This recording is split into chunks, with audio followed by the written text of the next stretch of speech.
नमस्कार बंधुरा केमन आছেন সবাই আবারো একটা হোমমেড স্যালাক্স নিয়ে হাজির হয়েছে আপনাদের কাছে। এই স্যালাক্সটা বাচ্চাদের জন্য খুবই উপকারী।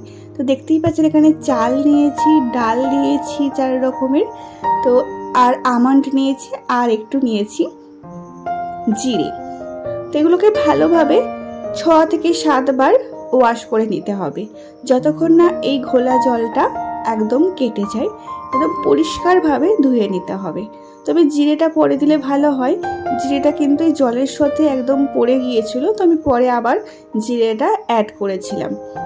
তবে আপনারা চাইলে কিন্তু এখানে যে মুগ কড়াই ডালটা সেটা কিন্তু অ্যাভয়েড করতে পারেন। এবার একটা শুকনো কাপড়ে এটাকে ভালোভাবে বিছিয়ে হালকা রোদ্দুরেও না, হালকা জায়গায় যেখানে একদম হালকা রোদ্দুর পাবে কিন্তু কোনো পোকামাকড় ধরার সম্ভাবনা থাকবে না, সেখানটায় একটুখানি হালকাভাবে এটা রোদ্দুর খাইয়ে নিয়েছি। এবার আমি অল্প অল্প করে একটা কড়াইতে হালকা ড্রাই রোস্ট করে নিয়ে আমি এটা কিন্তু পাউডার বানিয়ে নেবো। এবার এটা বাচ্চাকে কীভাবে খাওয়াবেন সেটা আমি বলে দিচ্ছি।